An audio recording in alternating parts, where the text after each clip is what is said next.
tahun 2000 itu sekolah aja saya sampai nandu-nandu Pak, nyebrang sampai hampir kentir Pak. Mungkin ini menjadi beban yang terakhir untuk masyarakat kami. Jembatan gantung merah putih saya nyatakan diresmikan penggunaannya.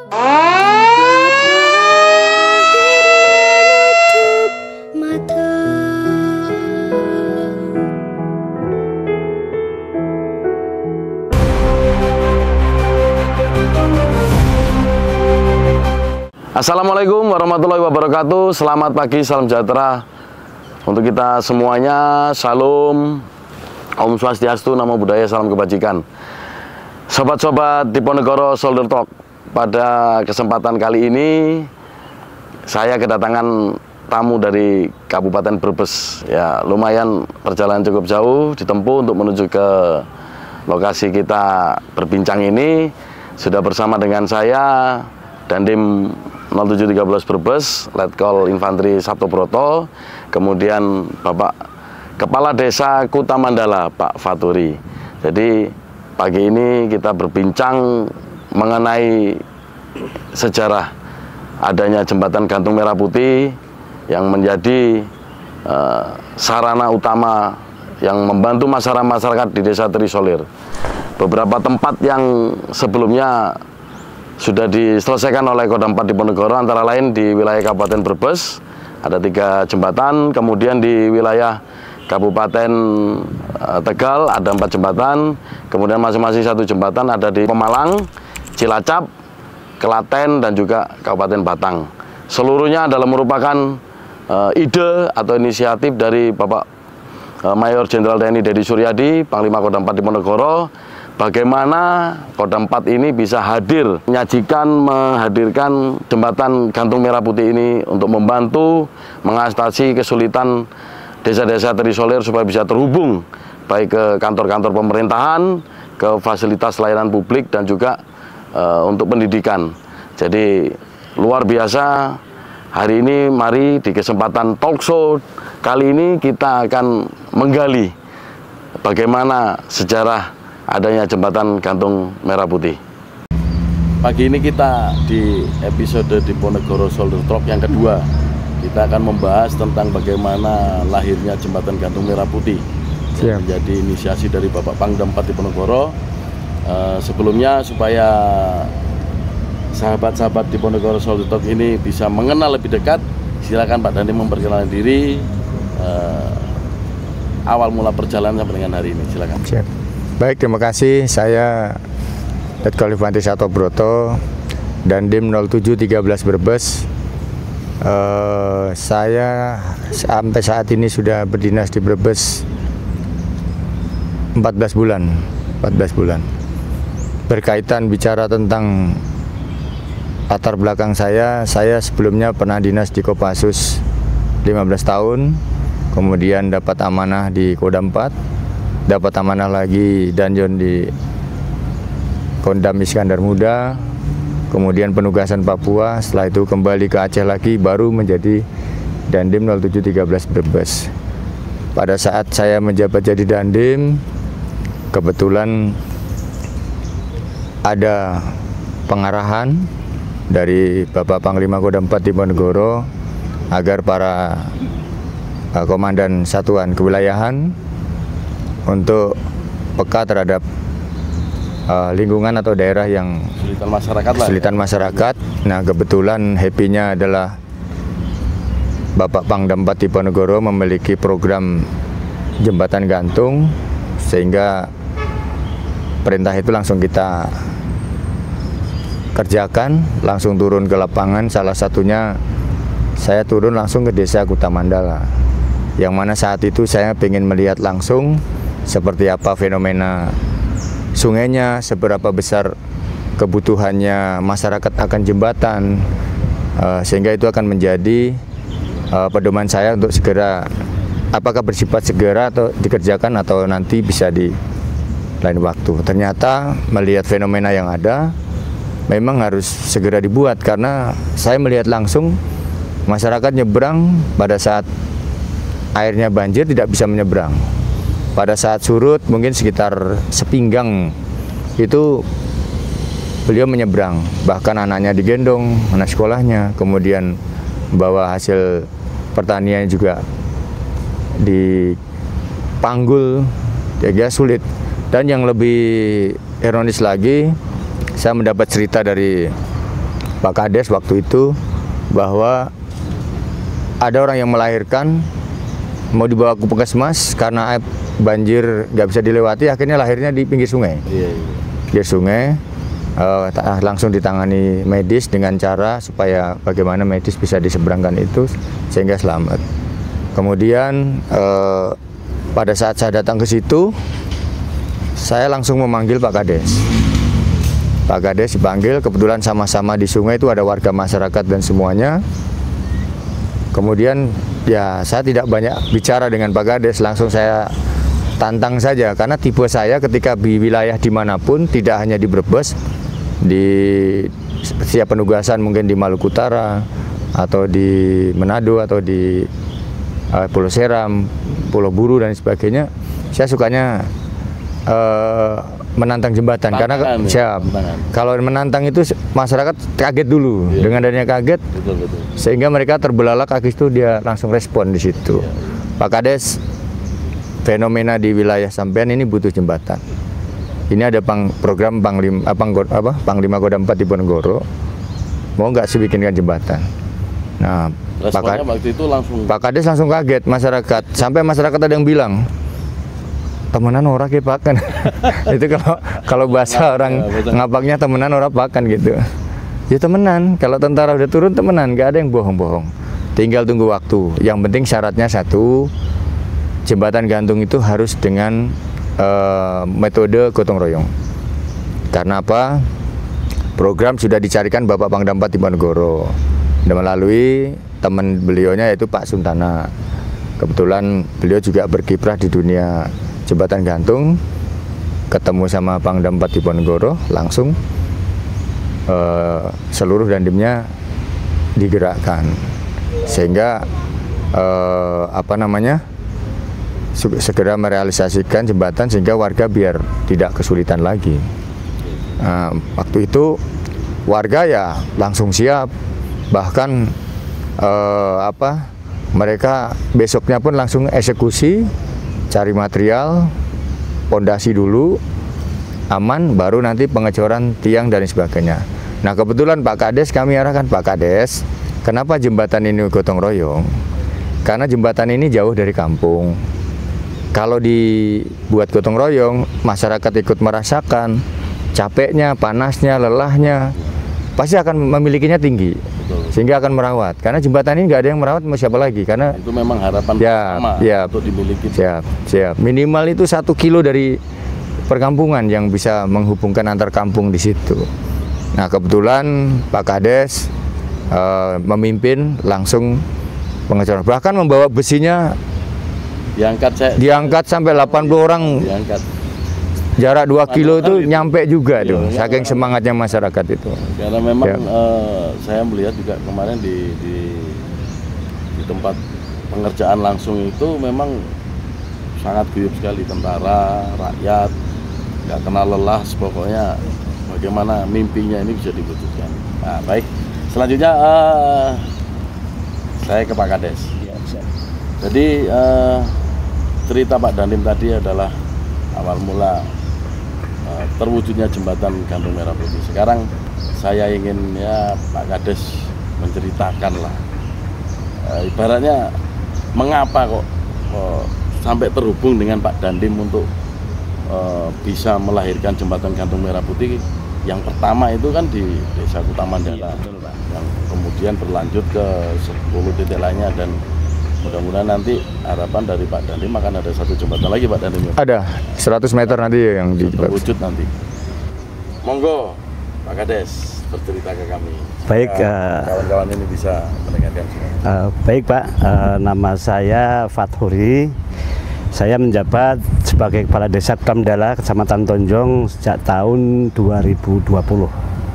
Jadi 2019 akhir kita pelaksanaan Pilkades, dilantik Februari 2020. Nah, menyambung dari apa yang tadi disampaikan Pak Dandim, awal mulanya memang ini saya juga terkaget-kaget, Pak. Terkaget-kaget karena apa? Di suatu siang saya dihubungi Pak Danramil Tonjong, Pak Peltu Ibrahim, Pak Kades, dipanggil Pak Dandim. Saya pikir Kaget, Pak. Iya, kaget sekali, Pak. Karena Pak, saya punya salah apa? Kok ujuk-ujuk dipanggil Pak Dandim. Akhirnya saat itu juga saya di kawal Pak Danramil. Ayo nanti kita ketemu di wilayah Gardu. Pak Dandim nanti mau meninjau sungai, bilangnya begitu. Makanya tadi disampaikan, Pak Kades, saya kasih jembatan mau enggak? Saya kaget, Pak. Di situ saya langsung, terus terang saya tidak tahan kalau tidak mengeluarkan air mata. Di situ saya menangis saking bangganya, Pak. Karena apa? Di wilayah situ udah pernah dikasih jembatan 4 sampai 4 kali. 4 kali, Pak ya? 4 kali itu di wilayah situ. Iya. Tapi semuanya terbawa arus pada waktu banjir, karena di wilayah saya itu ada pertemuan 2 sungai besar, Kali Glagah dan Kali Pedes. Nah, pertemuannya di wilayah situ yang ada jembatannya. Nah, setelah saya dibilangin sama Pak Dandim seperti itu, saya mengucapkan terima kasih sambil menangis, sambil merangkul beliau. Iya. Karena Pak teringat pada waktu mau ujian, Pak, warga saya mau ujian digendong-gendong dalam keadaan banjir, dan itu menjadi viral di Kabupaten Brebes. Iya. Anak-anak sekolah. Betul, anak-anak sekolah yang kelas 3 itu mau ujian nggak bisa karena banjir. Akhirnya yes, dengan berbagai macam cara, karena mereka juga takut tidak lulus dan lain sebagainya, akhirnya menjadi viral waktu itu. Kemudian tadi disampaikan Pak Dandim, ada orang mau melahirkan terkendala banjir, akhirnya sampai di pinggir sungai. Itu seperti itu. Jadi berarti memang jembatan di Kuta Mandala ini seperti mimpinya masyarakat, Pak ya? Betul sekali. Itu warga RW 010. Iya. Itu memang warga di sana kan ada 285 kakak lah, sekitar 1000 jiwa. Oh, cukup banyak itu, Pak. Betul sekali, Pak. Satu RW itu hampir 1000 jiwa. Nah, karena terkendala oleh banjir, sehingga mereka kan terkendala. Orang yang mau membawa hasil buminya juga tidak bisa. Itu akhirnya Pak Dandim menyampaikan mau memberi jembatan.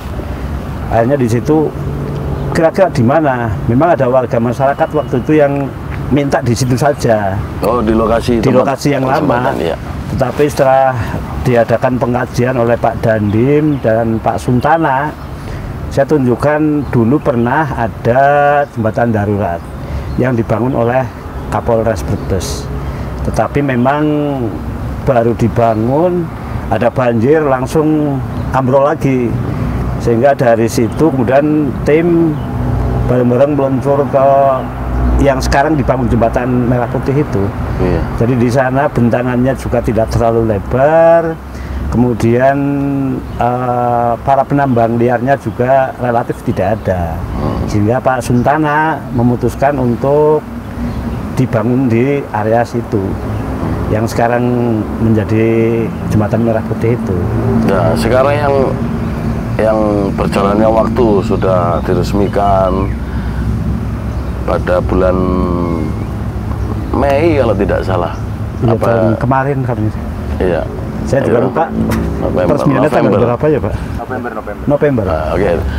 Baik, pada saat setelah diresmikan di bulan November 2024, berjalan waktu sampai dengan bulan ini, bulan Mei, bagaimana kondisi jembatan yang Bapak lihat? Kalau alhamdulillah kondisi jembatan masih bagus. Kemarin juga ada baut yang lepas, kita merintahkan kadus saya untuk mengencangkan lah. Secara pemeliharaan sebenarnya simpel, Pak ya, tidak membutuhkan suatu hal yang besar. Ya, hanya paling kita ngecek baut-bautnya aja. Boring itu kan kadang-kadang kalau ada kendor. Itu ada yang kendor itu lah. Itu harus kencengin. Paling tonase yang paling berat yang bisa melintas itu apa Pak yang kemarin sudah berjalan? Itu memang dulu Pak Dandim pernah bilang, saya buat jembatan ini bukan untuk orang-orang yang punya duit, tapi saya buat jembatan ini untuk masyarakat kecil. Oh iya. Jadi memang jembatannya itu didesain hanya untuk roda 3 Pak. Oh, roda 3 masih bisa Pak ya? Roda 3 masih bisa masuk. Untuk roda 4 ya monggo silakan ke bawah. Iya. Kan seperti itu. Iya, iya. Nah, daripada merusak konstruksi yang ada. Karena memang masyarakat yang membutuhkan atau yang menerima manfaat secara langsung memang yang kondisinya memang saudara-saudara kita yang ekonomi menengah ke bawah Pak ya. Betul. Sehingga memang itu sangat berarti sekali. Iya. Dari sebelum adanya jembatan itu.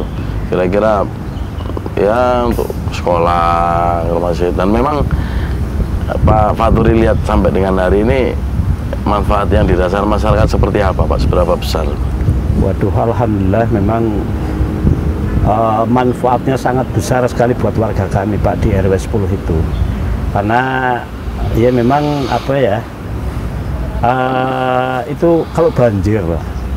Nah, sehingga kemarin memang belum ada akses jalan yang ke sana, sehingga pada bulan-bulan waktu musim hujan Pak Dandim ya, kita ngecek langsung sana, katanya mau dicor di tahun ini juga. Oh, jalan akses jalannya yang dari menuju jembatan dan dari menuju ke warga masyarakat. Oh iya. Nah, itu insya Allah mau dikerjakan tahun ini. Makanya kemarin saya komunikasikan dengan warga, dengan kadus saya, sangat menyambut baik sekali. Malah kapan ayo nanti kita bareng-bareng kerja lagi. Dan nyuwun sewu Pak, warga kami yang di situ karena saking semangatnya, yang namanya kerja bakti setiap hari, ratusan orang, lanang wadon tua cilik gede nom. Itu disuruh Pak Kades atau datang sendiri Pak warga itu? Ya, kita menyampaikan ke kadus untuk diadakan kerja bakti. Dan alhamdulillah setiap hari, bahkan pada waktu dulu Pak Dandim ke lokasi, Pak Kadin PU hari-hari di lokasi nih saya dengan Pak Dandim. Luar biasa ini beliau. Hari-hari itu saya juga memantau lewat laporan-laporan yang dikirim itu wadah terus Dandim Brebes ini. Sepertinya kantornya sudah pindah ini ke Kota Mandala ini. Karena yang saya rasakan beliau itu sangat apa ya, dekat sekali dengan warga masyarakat Pak. Menurut cerita beliau, dimanapun beliau tugas, saya harus dekat dengan warga masyarakat. Kebutuhan masyarakat apa yang paling vital? Nah, itu di tempat saya kalau tidak ada jembatan ini nanti, waduh, sudah seperti apa? Karena itu tadi saya ceritakan ada pertemuan dua sungai besar, yang mana kalau banjir, mungkin kita berdiri begini nggak kelihatan, Pak. Oh, saking dalamnya, iya. Kita berdiri sambil mengacungkan jari nggak kelihatan, sehingga dengan adanya jembatan merah putih ini nanti warga masyarakat sangat bersyukur. Dulu juga ada warga masyarakat kami yang sampai nangis-nangis mengucapkan terima kasih Pak Dandim. Dan sayanya juga, saya itu orang paling Pak, paling nggak tahan kalau terharu sekali, pasti saya menangis. Waktu itu saya sambil merangkul Pak Dandim, tidak kuasa untuk tidak meneteskan air mata. Iya, iya. Terus kita ke Pak Dandim nih ya. Sebenarnya kan ini juga ide dari Pak Panglima ini. Apa yang disampaikan beliau waktu mungkin berkomunikasi dengan Pak Dandim waktu itu, silakan. Jadi pada saat itu Bapak Pangdam Pak Tiponegoro melihat potret geografi bahwa di Jawa Tengah itu banyak sungai-sungai. Secara otomatis dengan adanya sungai pasti kan antara daratan dengan daratan kan tersekat di situ. Sehingga dari situ Bapak Pangdam pasti di Jawa Tengah ini masih banyak orang-orang yang perlu jembatan. Kaitannya pemerintah daerah yang belum mampu membuatkan jembatan secara permanen di tempat-tempat yang penduduknya banyak. Nah, yang penduduknya yang sedikit itu biasanya terabaikan. Ya. Sehingga Bapak Pangdam 4 Tiponegoro memerintahkan kepada kita selaku Komandan Satuan Kewilayahan langsung cek ke lapangan. Karena beliau punya keyakinan di mana kabupaten yang punya sungai banyak pasti akan butuh jembatan. Ternyata betul di Brebes sendiri. Saya baru lihat pertama di tempatnya Pak Fathuri, Huta Mandala itu 1. Tidak lama kemudian, tanpa saya tahu ini masyarakat dari mana datang ke saya. Pak, tempat saya fenomenanya sama Pak. Sama dengan persis dengan Huta Mandala, yaitu di Cisaat Bantar Kawung dengan Kalimusu ya, Kalimusu 3 desa ya. Oke Pak, saya tak selesaikan sini dulu, nanti habis itu saya lihat ke tempat Bapak. Akhirnya saya datang juga sama, kita tantang juga. Ini saya mau memberikan jembatan, tapi ada syaratnya. Syaratnya gotong royong. Iya, iya. Kalau desa yang meminta saya tanpa gotong royong, saya tidak mau. Dan tidak akan saya realisasikan. Karena jembatan itu siapa yang merawat. Seandainya pemerintah daerah pun punya dana untuk membayar tenaga, saya juga tidak mau ngasih jembatan itu. Karena jembatan saya kalau diuangin semua itu 2 miliar. Satu jembatan sepanjang 70 sampai 80 meter. Nah, kalau masyarakatnya nggak ada andilnya, kita tidak mau. Saya yakin jembatan itu tidak dirawat. Tapi dengan adanya mereka gotong royong, kepanasan dan lain-lainnya, kendor baut pasti dikencengin. Tapi kalau sudah dibuatkan Pemda, saya udah keliling Indonesia, setiap yang dibuat Pemda ya ambrol gitu aja. Karena apa? Mereka tidak perhatian. Rasa memiliki lah. Tidak merasa memiliki. Tidak merasa memiliki. Ya. Jadi Pangdam melihat secara geografi, langsung membuat menganalisa ide, kemudian memanggil namanya Pak Suntana. Pak Suntana dipanggil. Nah, kebetulan Pak Suntana saya juga kenal karena dulu waktu sebelum di Brebes ini saya udah pernah ketemu bikin jembatan di pedalaman itu.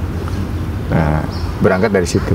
Ya memang kita ketahui bersama Pak Pangdam ini, kalau saya pendamping kegiatan beliau terus Pak ya, itu beliau selalu menyampaikan bahwa kita ini, tentara ini harus bisa berbuat untuk membantu kesulitan masyarakat. Beliau selalu mempunyai terobosan-terobosan yang memang kalau bagi saya out of the box. Jadi memang kadang kita umum ini tidak berpikiran ide itu, beliau pasti ada jembatan, kemudian banyak lagi kreasi-kreasi beliau di ketahanan pangan juga sama, kemudian bagaimana penyerapan gabah. Jadi alhamdulillah sampai dengan hari ini insya Allah Kodam 4 Diponegoro akan selalu di hati rakyat. Makanya di beberapa momen kesempatan bertemu dengan warga masyarakat, saya bisa membuat suatu kesimpulan bahwa memang alhamdulillah sampai hari ini kita bersama rakyat terlalu kuat. Karena tidak mungkin pertahanan negara itu dibangun tentaranya saja, dibangun bagaimana kita ini sebagai komponen utama pertahanan, kita yang maju ke depan memang betul, tapi nantinya apabila terjadi perang, makanya strategi pertahanan kita adalah perang semesta, mana melibatkan seluruh komponen, baik tentara, polisi, masyarakat sipil, yang bisa mempertahankan kedaulatan atau kemerdekaan kita hanya persatuan dan kesatuan tadi.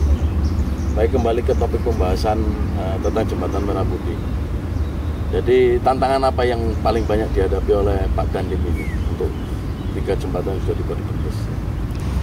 Baik, kalau tantangan secara prinsip sih tidak ada. Cuman kita kadang mencari strategi bagaimana sih meyakinkan masyarakat masih mau bergotong royong.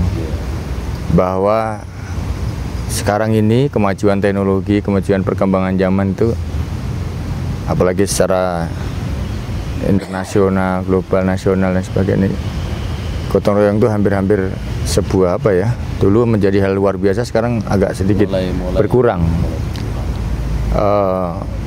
Sehingga meyakinkan masyarakat itu menjadi tantangan, tapi tidak prinsip, gampang. Sehingga saya metode baru dengan cara menantang. Jadi setiap saya ketemu dengan masyarakat, pada saat di lokasi, saya selalu minta ketemunya tidak pernah di balai desa. Oh, langsung tidak mau, karena di balai desa itu saya tidak bisa diskusi yang langsung visual. Sehingga saya bawa ke ke sungai, langsung di situ, Pak, apa masih mau anaknya sekolah seperti itu? Digendong dan kebetulan waktu itu ada yang nyebrang juga di situ kan. Ya kita kasihan dan ini ya, kalau mau ayo kita sama-sama kerjakan, kita bagian menjadi tangan Tuhan. Saya mencarikan jembatannya walaupun dengan meminta kepada Pangdam Diponegoro, kita bawa timnya yang Pak Suntana dan material jembatan yang udah jadi kita bawa ke sini. Setelah itu ayo kita pasang. Berarti masyarakat memang ikhlas itu bekerja. Ikhlas gotong royong. Ada yang dibayar itu? Tidak ada dibayar. Bahkan membawa besi yang sudah dilas, tiang yang besar itu dan angkur itu pun digotong berbondong-bondong. Hanya dikomandoin mereka sendiri tanpa ada, yang penting bergerak akhirnya nyampe. Itu sepanjang hampir 1 kilo itu. Sampai 1 kilo. Dari titik turun. Dipanggul gantian pakai tali seperti kita zaman memang luar biasa. Zaman dulu. Jadi tantangannya sih secara prinsip memang tidak ada. Cuman bagaimana kita membuat, kalau kita mungkin, Pak, ayo kita gotong royong, kita bikin jembatan, pasti agak ogah-ogahan gitu loh. Tapi ketika melihat langsung potret di depan mata, sama-sama melihat anak sekolah tasnya taruh di atas, sepatunya dicopot, kalau orang terus celananya dilepas. jadi ya. memang itu saya motor didorong-dorong. Tapi Pak Danim juga dibuat itu yang masalah jembatan itu ada sampai, waduh kalau celana dilepas ini lucu juga kita lihat. Tapi memang ya itulah kondisi kesulitan saat itu, sehingga ya alhamdulillah sudah ada jembatan. Dan memang tadi Pak Kades juga sudah cerita bagaimana ikut merawat. Ya memang harapan dari Bapak Pangdam itu kan pada saat meresmikan itu yang menyampaikan, kami titipkan ini untuk dimanfaatkan masyarakat, digunakan supaya jangka waktu yang masih panjang. Dan memang depannya masih ada cerita satu lagi nih. Satu lagi, kemarin kebetulan Bupati dengan Wakil pada saat Pangdam meninjau unit kombi produksi, bincang-bincang tentang jembatan. Pak Wakil kalau minta jembatan ini mumpung ada Pak Pangdam nih, mau minta 2, 3, 5 masih ada tuh 20 informasinya, silakan langsung ngomong langsung. Nah kebetulan ngomong langsung, yang urgent adalah 1, tapi ini kedepannya akan meminta 2 yang akan segera dipasang. Sekarang kemarin sudah memanggil Pak Suntana, kemudian dikaji secara teknis oleh TPU Brebes, sudah bisa dieksekusi pengelasan, karena surveinya sudah, gambarnya sudah. Tinggal saya nanti menindaklanjuti pakai teori lama lagi, kumpulin warga di pinggir sungai, ngobrol bahwa sini akan menjadi jembatan. Mantap, luar biasa. Nah, syukur bersama. Kemudian tadi saya mendengar ada unit kompi produksi yang saya kemarin dengan Pak Panglima meninjau, Pak Panglima meninjau adalah ada di situ kawasan pangan terpadu. Mungkin dari sobat-sobat Diponegoro Satu Talk ini ingin tahu juga apa sih yang disebut dengan unit kompi produksi yang saat ini program Tentara Nasional Indonesia adalah akan membangun satuan-satuan yang akan berfokus untuk menjadikan ataupun mewujudkan adanya kawasan pangan terpadu untuk mendukung program swasembada pangan nasional. Silakan Pak Dandim. Baik, terima kasih. Kawan-kawan kita ini semua. Kalau melihat latar belakang unit kompi produksi, pertama kita pernah dapat pengarahan dari Pak Presiden dalam rangka bagaimana Indonesia itu berswasembada pangan. Sehingga dari Pak Presiden menyampaikan pengarahan itu, yang intinya beliau punya program Asasita. Nah, untuk mewujudkan swasembada pangan itu, Panglima TNI waktu itu juga ada Panglima TNI pengarahan seluruh Dansat berkaitan coba masing-masing wilayah berkreasi, khususnya Komandan Satuan Kewilayahan, untuk membuat kawasan pangan terpadu. Kawasan pangan terpadu. Kemudian juga Kasat menyampaikan pengarahan juga, apalagi khusus di lahan-lahan TNI, mari kita gempur lahan-lahan tidur menjadi lahan-lahan produktif. Nah, dari penyampaian beliau-beliaunya itu, kami waktu itu kebetulan di Kodim punya lahan TNI 11,6 hektar. Kita buat kawasan pangan terpadu, tapi waktu itu belum tahu itu unit kombi produksi, belum. Taunya hanya kawasan pangan terpadu yang mana lahan tidur menjadi lahan produktif. Akhirnya kami waktu itu memulai dari pertaniannya, tanam bawang, tanam padi. Nah, terus kemudian suatu ketika kita dapat perintah dari Pangdam 4. Ternyata ada ST dari Panglima TNI yang malah sudah diperpangkan ya, Perpang nomor 2 tahun 2025, bahwa setiap satuan kewilayahan membuat unit kombi produksi yang mana personelnya itu 167 orang yang bisa mengintegrasikan pertanian, perikanan, dan peternakan dalam satu kawasan itu, sehingga akan menjadi potret percontohan orang atau desa atau dan sebagainya, sehingga lahan tidur ternyata bisa dimanfaatkan. Nah, kaitan untuk mohon maaf ini saya salah. Untuk lahan ini adanya di wilayah mana dan luasnya berapa luas yang pertama sekarang dirintis oleh Pak Dandim? Lahan ini kecamatannya ada di Songgom, yang kebetulan utaranya kecamatannya Pak Kades ini, Tonjong. Dulu pernah Pak Kades minta dibuatkan itu dulu, cuman waktu itu sibuk nyelesain jembatan, akhirnya tidak terfikirkan di situ. Akhirnya di Songgom kebetulan dari Kodim itu hanya setengah jam. Luasnya adalah 11,6 hektar. Dulu terkenalnya di situ ada lapangan tembak. Oh, memang lama. Ada yang 1 hektar digunakan lapangan tembak. Iya. Nah, akhirnya sisanya itu yang kami gunakan untuk kawasan pangan terpadu. Nah, setelah mendapatkan perintah, berarti kami harus namanya unit kombi produksi. Berarti seperti validasi orgas. Nanti ke depan Kodim-Kodim itu akan mempunyai kalau satuan kewilayahan Angkatan Darat itu adalah Kodim. Satuan kewilayahannya Angkatan Udara adalah Lanut. Satuan kewilayahannya Angkatan Laut adalah Lanal. Itu sama-sama mendapatkan perintah membuat satu unit kombi produksi yang diawaki seorang danki dan anggotanya 167 orang, yang mana kegiatannya adalah mengintegrasikan pertanian, perikanan, dan peternakan.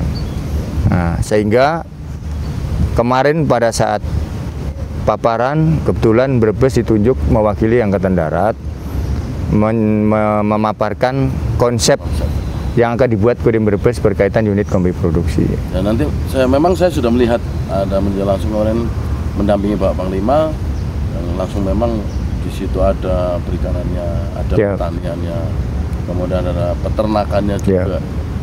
Dan tidak kalah waktu juga Pak Dandim ini juga sudah membuat ada namanya gazebo Sruweng. Gazebo Sruweng itu artinya kalau di bahasa Indonesia kan ada bahasa Jawa artinya berkumpul. Jadi gazebo ini diharapkan menjadi tempat berkumpul, berdiskusi, untuk saling sharing, bertukar pendapat. Dan juga Pak Dandim ini sudah juga mengalokasikan satu titik untuk taman edukasi. Jadi nanti ke depan selain produksi ini untuk ketahanan pangan, generasi muda, mahasiswa, anak-anak sekolah bisa belajar juga bagaimana proses itu dijalankan, sehingga harapan ke depan petani-petani muda ini akan lahir. Itu sangat luar biasa. Saya juga melihat adanya upaya ini menjadi suatu hal yang positif. Kemudian yang sampai saat ini apakah yang sudah dilakukan Pak Dandim buka lahan tadi, apakah sudah ada yang produksi atau sudah ada yang panen? Kawasan pangan terpadu yang sudah kami buat itu sudah menghasilkan satu periode jagung seluas 3 hektar, satu periode bawang merah, 1 hektar. Nah, sekarang dikembangkan lagi menjadi 3 hektar. Terus kemudian sapi yang sudah beranak 2 ekor, artinya sudah menghasilkan. Sudah panen juga, Pak? Padi sudah, ya. Padi sudah. Terus kemudian yang domba yang semula hanya 13 induk 1 jantan sekarang sudah jadi 30. Alhamdulillah. Berarti sudah berjalan memang. Sambil berproses ini kita apa yang bisa diperbuat ya kita perbuat itu. Dan harapan ke depan kehadiran kita ini sebenarnya adalah sebagai motivator ataupun inspirator bagi masyarakat juga dan pemerintah daerah. Jadi ketahanan pangan itu tidak hanya dalam hal pertanian saja. Ada sayurnya, ada sayuran, buahnya ada ikannya, ada dagingnya, hingga proteinnya, hewani nabati juga ada di situ. Memang luar biasa. Kemudian target dari Pak Dandim sendiri sampai sejauh ini berapa persen pembangunan unit kombi produksi? Kalau pembangunan unit kombi produksi secara total itu sudah 65%. 65%. Karena unit produksi yang kami buat itu tidak hanya kawasan pangan terpadu saja. Jadi konsep kawasan pangan terpadu yang kami buat, yang sekarang ini istilah kerennya secara awaknya adalah unit kombi produksi. Konsepnya tetap ketahanan pangan juga, melibatkan peternakan, perikanan dan pertanian. Kami juga membuat keunggulan, yaitu di mana caranya di situ harus bisa menjadi tempat olahraga, tempat jogging, tempat edukasi pangan. Bahkan di situ kami buat area perkemahan. Karena anak-anak kecil sekarang itu kalau diajak langsung ke sawah nggak mau. Sawah panas. Tapi kalau diajak bermain ada odong-odong, ada perkemahan. Oh, nanti keliling bisa. Keliling. Nah, itu bisa langsung dibuat jadwal setelah ini nanti mempelajari apa. Baik. Kita akan buat lab-labnya lah untuk cara bertani seperti apa, padi seperti apa, bawang seperti apa, olahraga sambil nih. Apalagi nanti kalau kelengkeng yang kami tanam, buah mangga sudah kami tanam untuk wisata, menjadi sebuah keunggulan di situ. Progres berapa persen, Pak Dandim? Kalau kami akhir Juni kami harus 100%. Mudah-mudahan. Karena perintah dari Bapak Pangdam supaya menjadi inspirasi bagi yang lainnya. Ya, memang support dari inilah kebersamaan, sinergitas antara TNI, Pemda dengan komponen lainnya yang ada di wilayah, instansi horizontal yang ada, ini sangat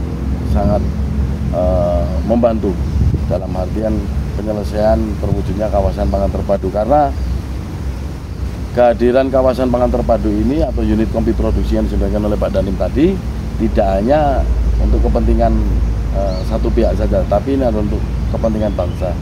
Dan apabila ini bisa diwujudkan di seluruh wilayah negara kesatuan Republik Indonesia, pastinya Indonesia akan berdaulat pangan dan juga akan menjadi negara swasembada pangan yang bisa nantinya bahkan mengekspor pangan-pangan ini ke negara lain. Dan kita harus yakin Indonesia itu hebat, Indonesia itu adalah negara kuat. Dengan persatuan dan kesatuan, hanya itu yang bisa diwujudkan. Baik, di ujung pembicaraan kita ini mungkin dari Pak Kades dulu, harapan apa yang diinginkan dengan baik Kodim Brebes atau TNI, harapan ke depan bagaimana? Baik Pak, terima kasih. Yang pertama, setelah sudah terbangunnya jembatan Merah Putih dan nanti insya Allah di tahun ini pun akan dibangun jalannya, mau dicor, bocorannya Pak Dandim katanya sudah diketok palu. Kami atas nama warga masyarakat mengucapkan banyak terima kasih sekali.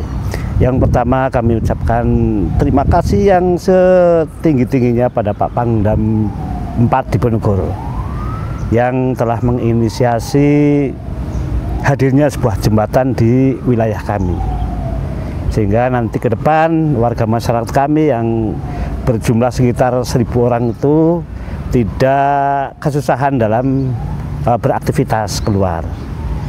Kemudian saya ucapkan terima kasih yang setinggi-tingginya pada Pak Dandim 0713 Brebes, Pak Sabto, yang telah mengagetkan saya tetapi membawa berkah kehadiran beliau di desa kami. Karena apa? Ya bahasanya terkaget-kaget lah, dipanggil secara mendadak sehingga saya berpikiran jelek, apa aku nggak salah karo Dandim, padahal menurut mungkin secara struktural kan bukan Pak Dandim yang harus memanggil saya tetapi APH. Tapi setelah saya tahu, oh alhamdulillah, yang namanya itu berarti kan kehadiran beliau membawa berkah buat kami dan warga masyarakat kami. Yang ketiga, kami mengucapkan banyak terima kasih juga kepada Pemda Brebes yang sudah bahu-membahu bersama Pak Dandim mewujudkan adanya jembatan merah putih yang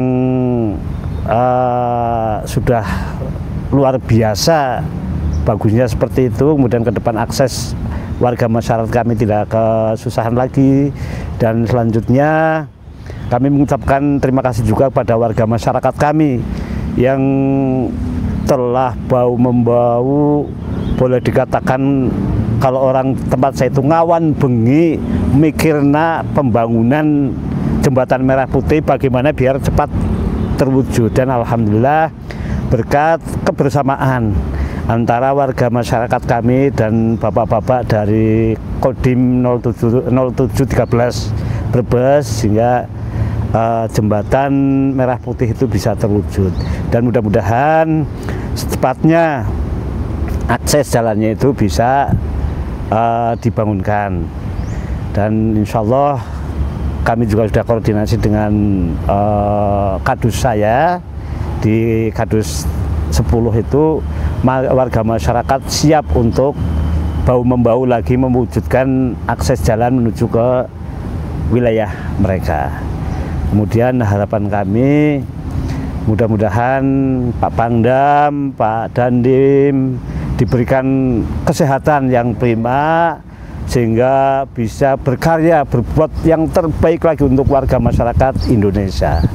Dan mudah-mudahan rezeki beliau-beliau diberikan keluasan oleh Allah Subhanahu wa Ta'ala sehingga dalam mengarungi kehidupan ini bersama warga masyarakat, ya kayak Pak Dandim kami memang sungguh sangat luar biasa. Nyah-nyohnya itu loh Pak. Nyah-nyohnya beliau loman sekali kepada warga. Nah ini mudah-mudahan sekali lagi beliau Pak Dandim diberikan kesehatan yang prima. Dan kami pun sebagai warga masyarakat sipil siap bekerja sama dengan bapak-bapak di TNI. Gitu Pak. Baik, selanjutnya Pak Dandim, harapannya apa ke depan? Baik terkait rencana jembatan tersebut yang ke-12 ataupun program kawasan pangan terpadu, silahkan. Ya, baik, terima kasih. Harapan saya itu selalu saya sampaikan kalau di sela-sela saya pengarahan saya kepada anggota. Harapan saya TNI AD khususnya adalah Kodam 4 Diponegoro, pil khususnya adalah Kodim 0713 Brebes. Dalam setiap kita bekerja dasari awal itu dengan ibadah, sehingga berbuat apapun yang kita kerjakan, entah itu jembatan merah putih, entah itu unit kombi produksi, kalau kita ikhlas, tidak usah berpikir siapa yang mau panen, tidak usah berpikir siapa yang menikmati. Karena ukuran pahala sudah diatur yang di atas, kalkulatornya tidak pernah salah. Itu yang sering saya sampaikan kepada anggota. Setiap melihat permasalahan di depan mata, kalau Anda beribadah dan menjadi TNI AD, menjadi andalan masyarakat, selalu segera mencari solusinya. Contoh, perlu jembatan gantung, laporkan kepada saya. Sehingga kita melaporkan kepada pimpinan yang lebih di atas, sehingga tidak ada warga atau masyarakat yang tidak tertangani atau mungkin tidak mendapatkan kesejahteraan yang baik. Mosok di tahun begini dia harus nyebrang sungai, harus pakai lepas celana, lepas sepatu dan lain sebagainya, mengevakuasi yang sakit ditandu sarung, dipikul. Nah itu harusnya sudah tidak ada di situ. Sehingga kita akan memerangi itu supaya sudah tidak ada lagi namanya mengevakuasi pakai tandu lagi, sudah tidak ada. Demikian. Baik, terima kasih atas kehadirannya Pak Dandim Brebes, terima kasih Pak Kades, terima kasih. Semoga sinergitas ini terlalu terjalin. Amin. TNI rakyat harus kuat untuk masa depan Indonesia yang lebih cerah. Sobat-sobat Diponegoro Soldier Talk, persatuan dan kesatuan bangsa harus selalu terjaga. Semuanya hanya bisa terwujud dengan adanya kesamaan hati, kesamaan pikiran untuk mewujudkan Indonesia yang jaya, Indonesia yang berdaulat, dan Indonesia emas pada 2045. Kita akan berjumpa kembali pada Diponegoro Shoulder Talk berikutnya. Tetap bersama dengan saya, Kolonel Infantri Andi Sulistyo Koran Putro. Tetap semangat, jaga terus persatuan dan kesatuan. Wassalamualaikum warahmatullahi wabarakatuh. Salam, Om, Santi, Santi, Santi, Om.